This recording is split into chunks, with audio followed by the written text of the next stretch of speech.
Most people believe the reunion begins the moment the front door opens. The sound of the lock, the door swinging inward, a happy dog rushing forward with a wagging tail and bright eyes. But your dog has been living inside that reunion long before you ever reached the doorstep. It begins with a sound you barely notice, the distant hum of a familiar engine. The soft rhythm of footsteps outside. The gentle jingle of keys brushing against your pocket. Even the scent carried ahead of you on the evening air.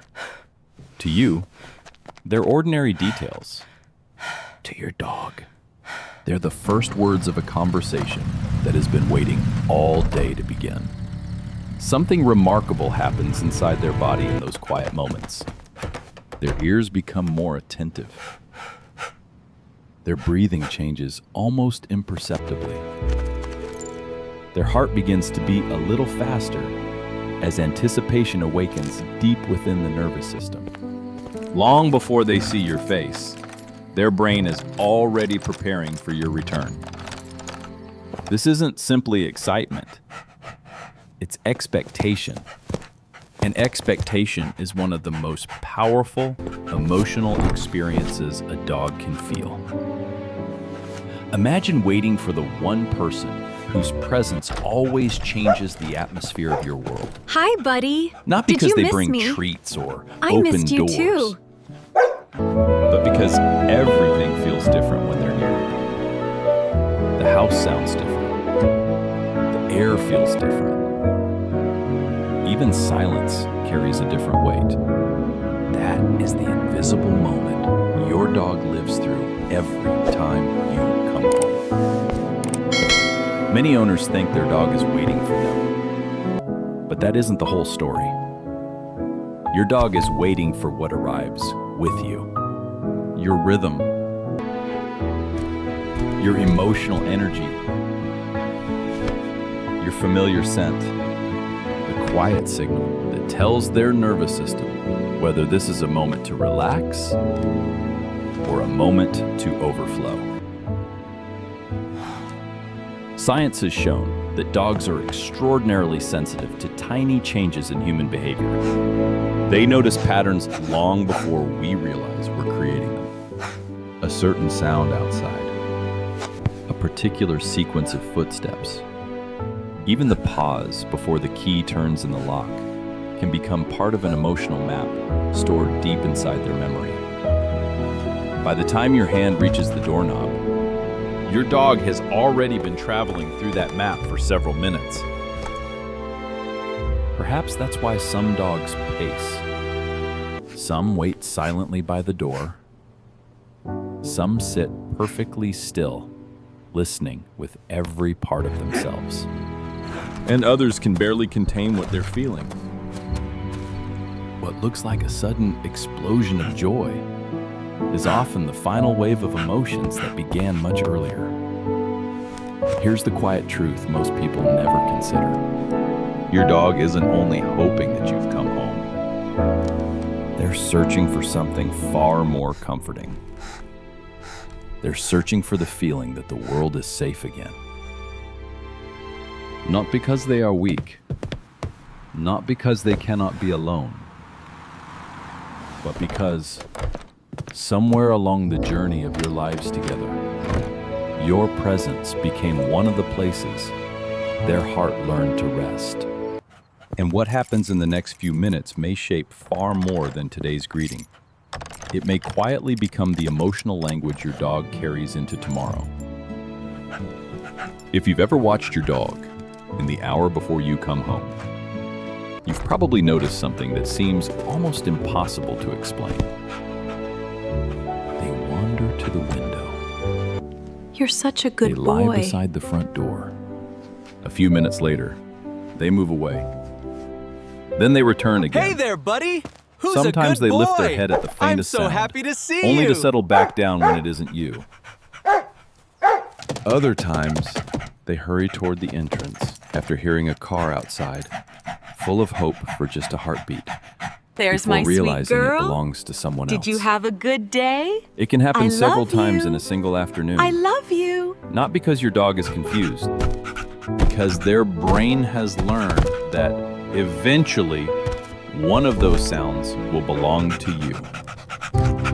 Waiting is not simply something dogs do. It is something their bodies prepare for. Long before they see you, anticipation begins to reshape their internal world. As the possibility of your return grows, the brain starts releasing dopamine, a chemical closely connected to expectation and motivation. It's the same system that encourages living creatures to keep searching, keep watching, and keep believing that something meaningful is about to happen. At the same time, their level of arousal slowly rises. Not panic, not fear, just readiness. Their senses become sharper. Every unfamiliar sound is quickly compared against memories already stored inside them. Was that your car? Was that your step? Was that the familiar rhythm they've heard hundreds of times before? Most of those guesses are wrong. Yet the brain tries again, and again, and again. Perhaps you've noticed your dog suddenly racing to the door when a neighbor comes home, or lifting their ears because someone closed a car door across the street. Maybe you've smiled and thought, "You really thought it was me?" In reality, those moments reveal something much deeper. Your dog isn't obsessing over noise. They're searching for certainty.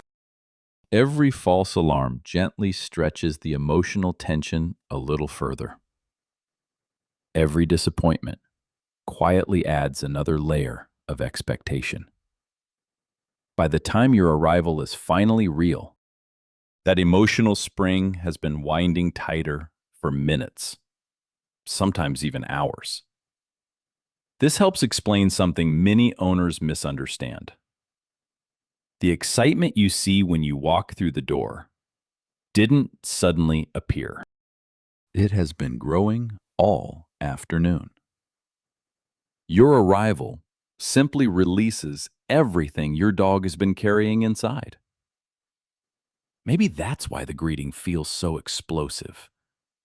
Not because your dog suddenly became excited, but because every hopeful moment, every mistaken sound, every patient wait has finally found its answer.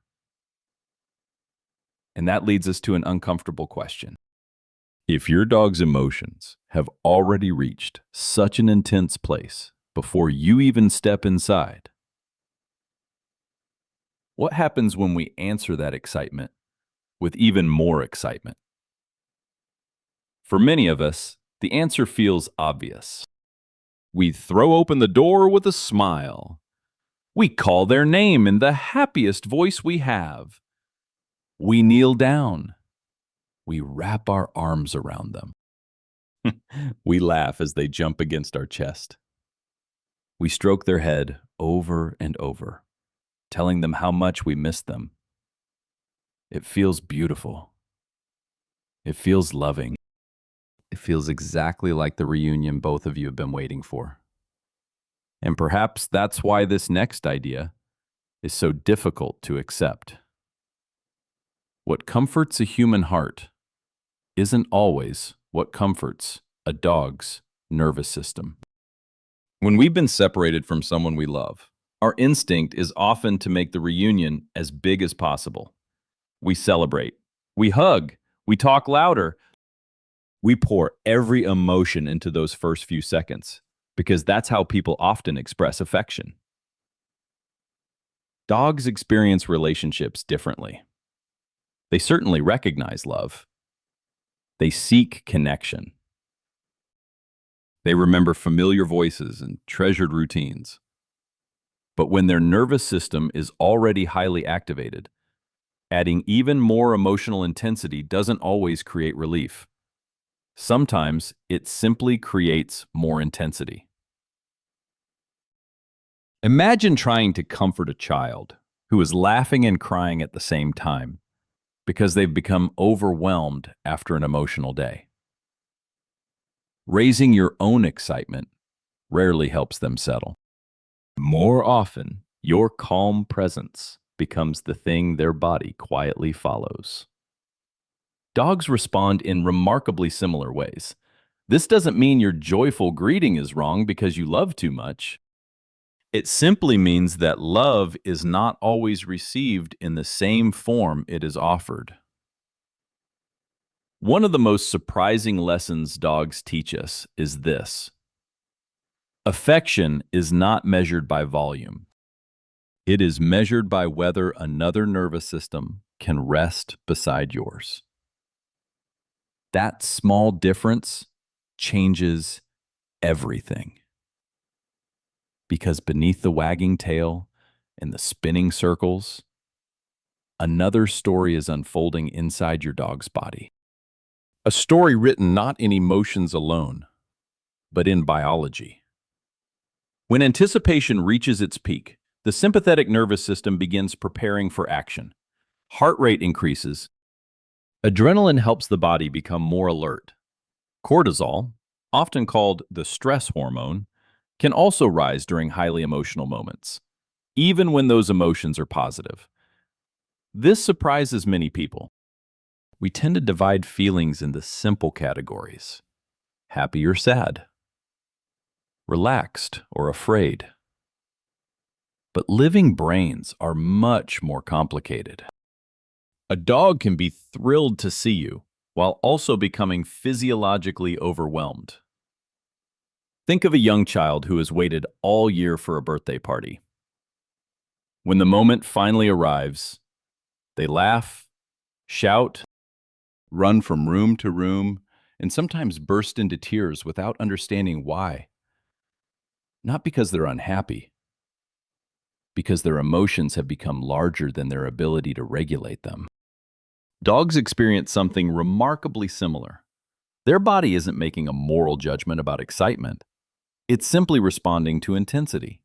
The more intense the emotional event becomes, the harder it is for the nervous system to return to balance afterward. That's why some dogs continue pacing long after the greeting ends. Some struggle to settle. Others remain restless for much of the evening, even though the happiest part of their day has already happened. This isn't a sign that they're broken, nor is it proof that they're the happiest dog in the neighborhood. It simply tells us their nervous system is still trying to find its way back home. Perhaps the most compassionate shift we can make is letting go of one assumption. A wildly excited dog is not always a deeply content dog. Sometimes it's simply a dog whose heart is feeling more than its body knows how to carry. And if that's true, then maybe the greatest gift we can offer isn't bigger excitement. Maybe it's something much quieter. Most dogs are not searching for a celebration when you walk through the door. They're searching for stability, for the breathing pattern they recognize, for the steady rhythm of your footsteps, for the emotional atmosphere that quietly tells them everything is okay now.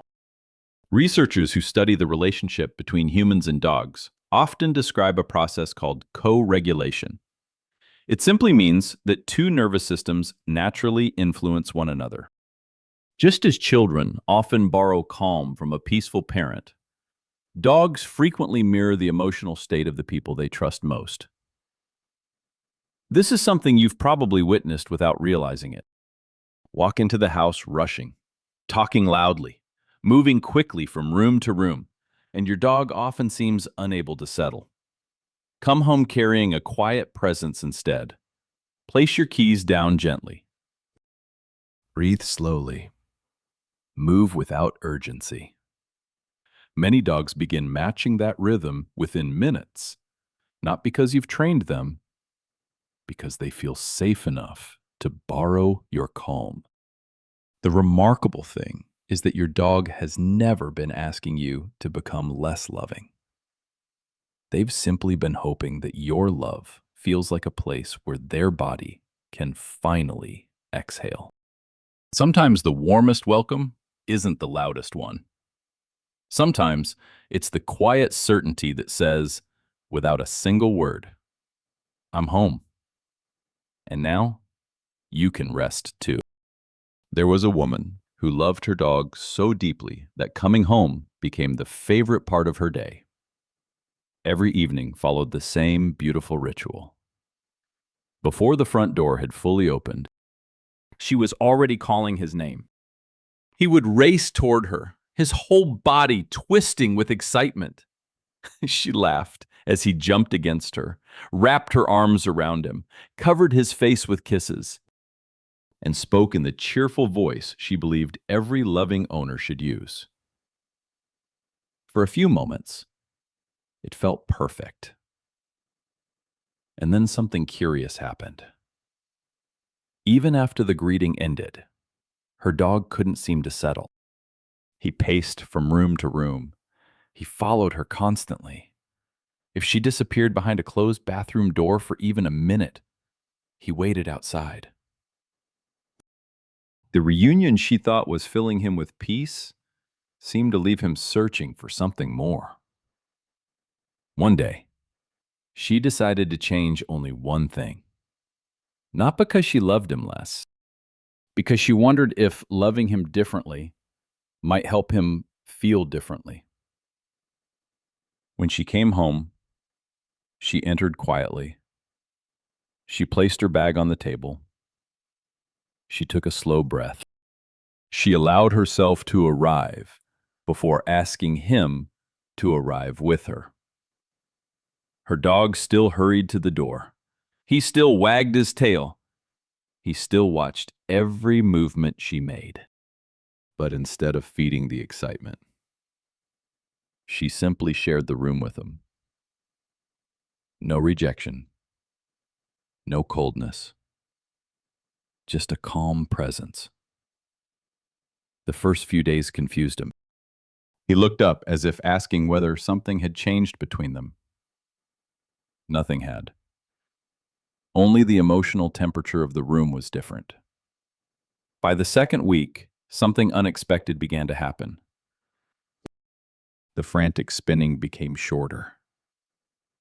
He no longer seemed desperate to climb into every moment of her attention. Sometimes he would simply stand nearby, looking into her face with soft eyes before quietly walking beside her into the kitchen. A few weeks later, she noticed something she had never seen before.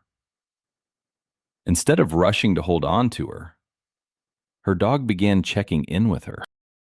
He looked at her more often throughout the evening, not because he feared she would disappear again, because he trusted she was already there. His body rested more easily. His breathing slowed sooner. The invisible tension that had once stretched across every reunion gradually dissolved. She hadn't taught him to love less. She had taught his nervous system that coming home no longer needed to feel like an emotional emergency. Perhaps that's what trust really looks like. Not louder celebrations, longer moments of peace. Trust rarely grows during life's dramatic moments. It grows inside the ordinary ones, inside quiet evenings, inside familiar routines, inside the thousands of tiny reunions that tell another living heart, you don't have to fight to keep me close. Many people believe trust is built through extraordinary acts. Dogs often teach us something gentler. Trust grows in quiet moments. Maybe that's why so many owners struggle with this idea.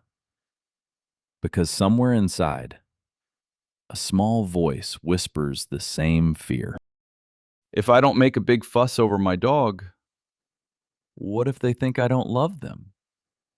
It's an understandable fear. We all want the ones we love to feel cherished. We want them to know they matter. We worry that calm might look like distance, that silence might feel like indifference. But dogs have a remarkable way of separating noise from security. A mature, emotionally secure dog isn't counting the number of excited words you say each day. They're paying attention to something much quieter. Can I relax when I'm with you? Can my body soften around you? Can I stop watching the door because I know you're truly here? Love, from a dog's perspective, is often measured in safety long before it's measured in excitement. Think about the moments that leave the deepest impression.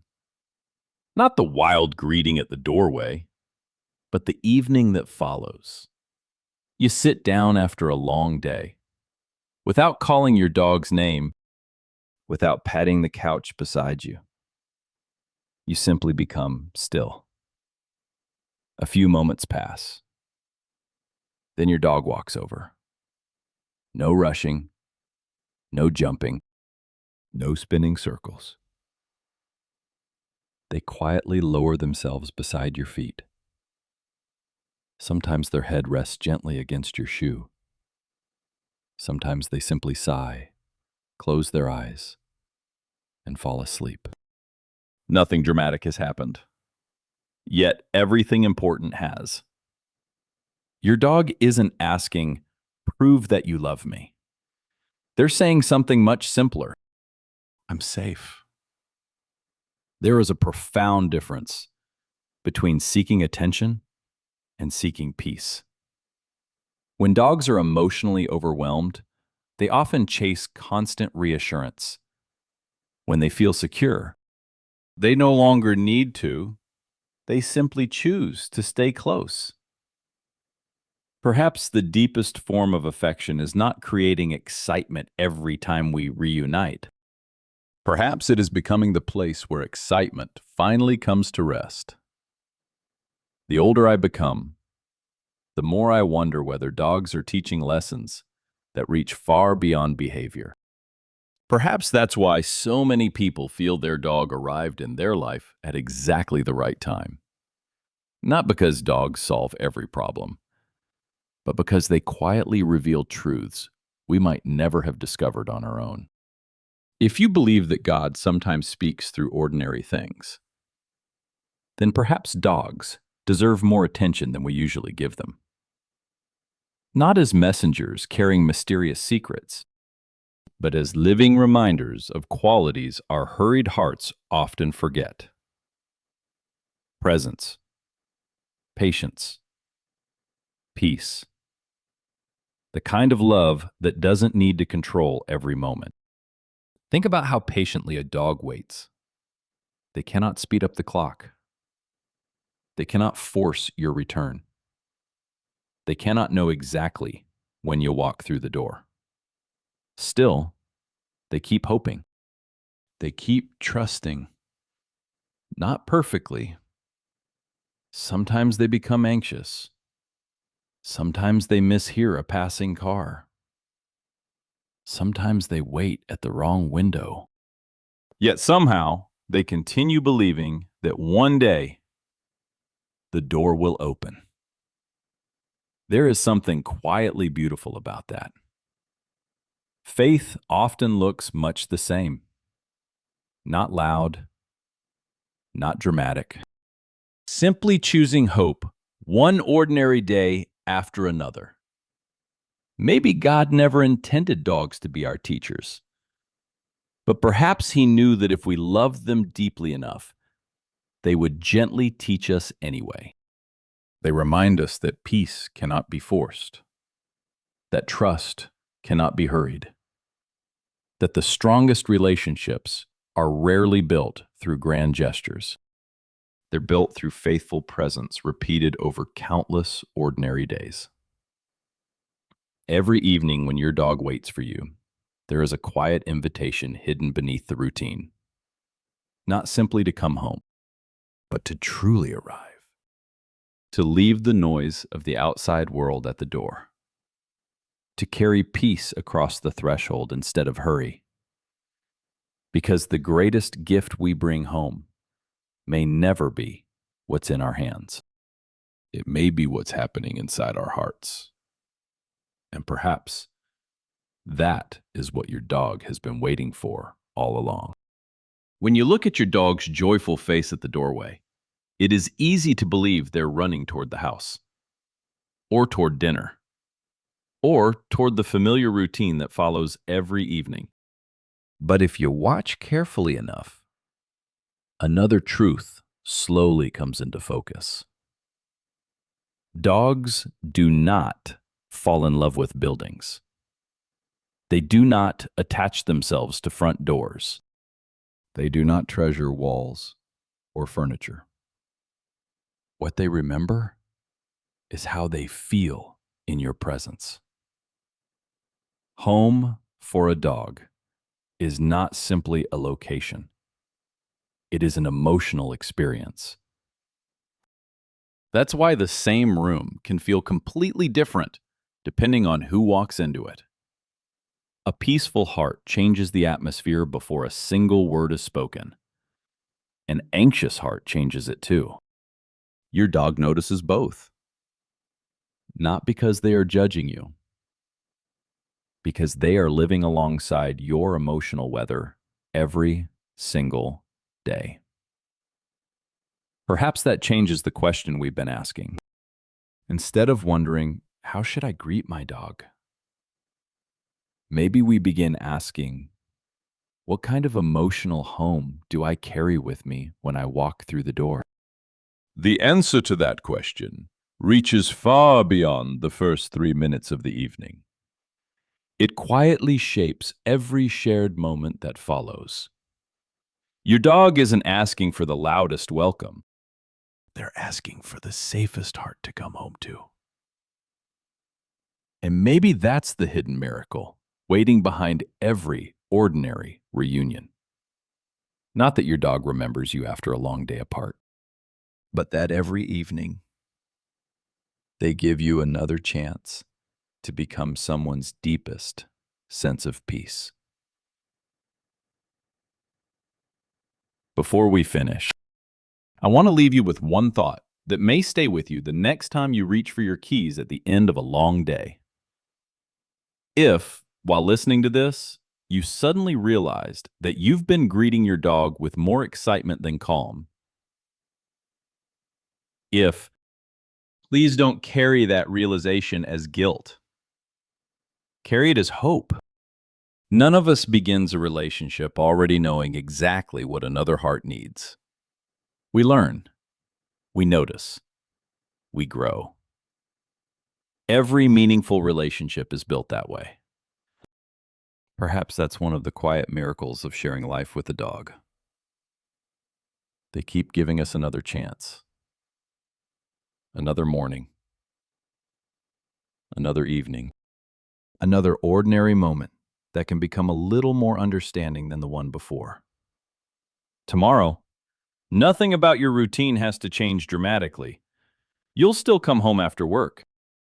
Your dog will probably still hear your footsteps before you reach the door. Their tail may still begin to wag. Their heart may still race with anticipation. The only thing that might be different is you. Maybe you'll pause for a single breath before turning the key. Maybe you'll walk in carrying a little less hurry. Maybe you'll let your own heart arrive before asking your dog to settle theirs.